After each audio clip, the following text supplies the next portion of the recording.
आपल्या सगळ्यांची इच्छा आहे की माझ्या गळ्यात आता मंत्रिपदाची माळ पडावी.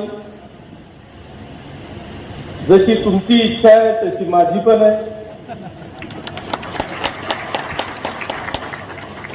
पण आता ती केव्हा पडते हे माझ्या हातात नाही. मला न मागता तुमच्या सगळ्यांच्या आशीर्वादाने आणि परमेश्वराच्या कृपेने सगळं काही मिळालं. आता काही मिळावं असं अजिबात इच्छा नाही, अपेक्षाही नाही.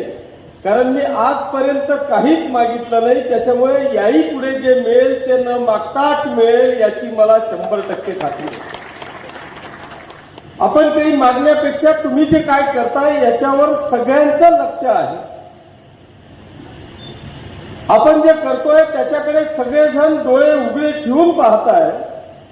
त्याच्यामुळे तुमच्या कामाची पावती, आपल्या कामाची पावती आपल्याला 100% आपल्या जीवनामध्ये मिळते. याचं उत्तम उदाहरण म्हणजे किशोरप्पा आहे.